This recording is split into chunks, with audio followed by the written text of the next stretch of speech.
The Outer Banks is a perfect representation of what being a teenager is like. High school is fucking sick, dude. Like,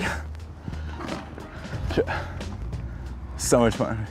But seriously, before I start talking about this show, I want to talk about the teen show genre for a hot sec. A lot of networks put out these shows that are directly marketed to teenagers, whether it be your streaming services or other networks like ABC, ABC Family, The CW, or Freeform, which sort of sounds like the new way that the kids are ingesting drugs. Most of these shows suffer from a lot of the same problems, like cringe dialogue that's trying way too hard to relate to its audience, or a cast of actors that are comically too old to be playing kids in high school. I've been 17 years old since 1864. All that being said, I was recently told that I should check out The Outer Banks, and I have to say, it's definitely a step up from some of this other shit. It's got its mildly corny moments, sure, but overall I'd say it was a pretty fun ride. The Outer Banks, paradise on Earth. It's the sort of place where you either have 2 jobs or 2 houses, 2 tribes, 1 island. Okay, so basically the Outer Banks is this area in the south where you're either a pogue, which is just another word for being poor, or you're a kook, which means you live in a mansion and you shop primarily at Abercrombie. Also, the term kook sounds unbelievably derogatory. Like, every time I heard one of the characters say it, I thought somebody was committing a crime. So this is John B., our hot boy lead, who's supposed to be 16, but is actually older than me in real life.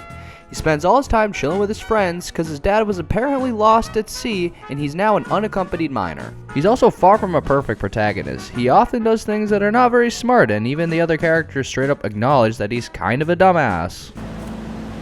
Oh god, I'm an idiot. No, it's okay. And then you got Sarah Cameron, who's part of this super rich family on the island, but gets the hots for John B. and joins him on his treasure hunt.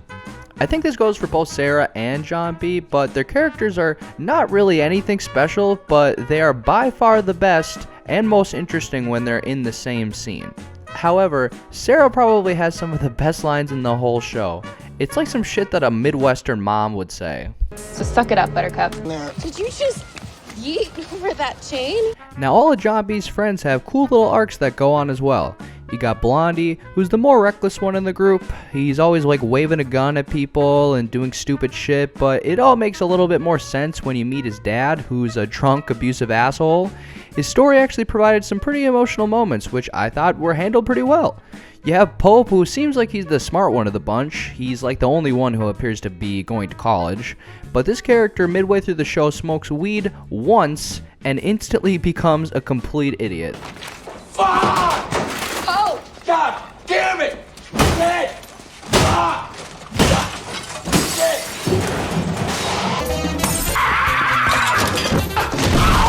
The characters who are referred to as the kooks are all supposed to come off as massive assholes, but it goes way beyond that. Like, they don't just try to fight these kids, they go as far as attempted murder in like multiple situations. Like, they really do try to kill these kids. Hell, midway through the season, one of them commits a real murder.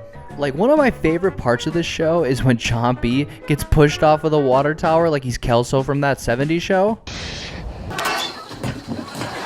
Also, this group of kids has the best names in the whole show. Like, you got Topper, Kels, and Rafe.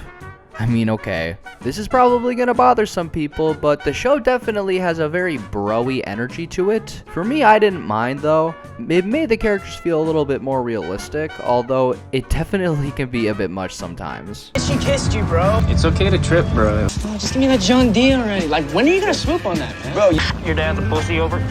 Oh, I heard that, you little bastard. So the main plot of this story revolves around a treasure hunt, which can be a lot of fun, sort of like a sexier version of the Goonies.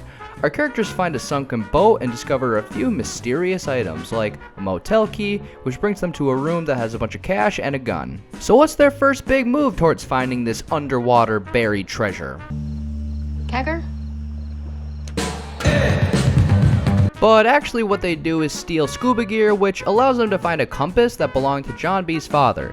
This points them to this grave site where they find some more information on where this treasure could be, so they have to steal more diving equipment. They really just be stealing shit all the time. But they don't find anything. And this is where we get to the romance part of the show. John B. and Kara Samron are star-crossed lovers stuck on opposite sides of two warring factions.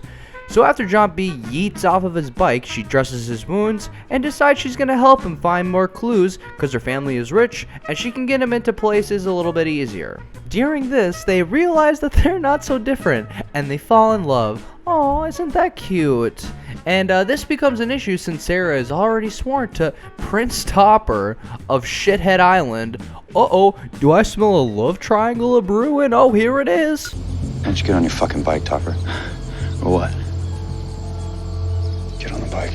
Yo, Zen, get your boy, dog. I do think that this relationship really works on screen though. These two actors have a ton of chemistry because I'm pretty sure that they were dating in real life at the time. They also try to set up a little thing between Pope and Kiara, which gets super awkward. Like, after one of their quests, he tells her that he's really into her and they should be together, and she doesn't really go for it, and he does not take it very well, cause let's just say that Pope isn't exactly as smooth with the ladies as John B. So weird when on TV we see people dying and they just kind of sit there, but in actuality they would be shitting and farting up a storm. Are you serious? So I'd say the big twist comes when it's revealed that Sarah Cameron's dad, James Cameron, is actually the one responsible for John B's father dying and is hell-bent on getting the treasure for himself. When John B finds this out, he almost gets killed, and then he gets framed for the killing of this police officer. Oh shit, bro, what are you gonna do now? Kegger?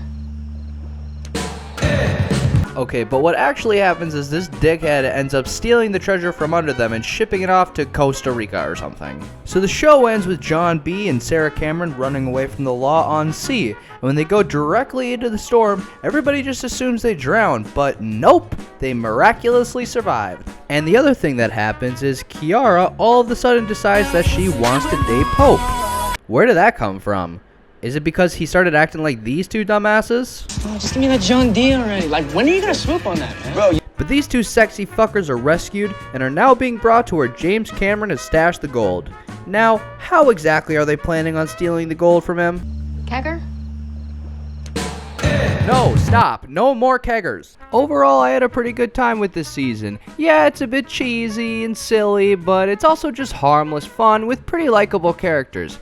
I don't know, maybe I'm just a sucker for treasure hunting stories, but you can bet that my ass will be watching season 2, which also means I'm probably gonna make a video on it, so stay tuned for that.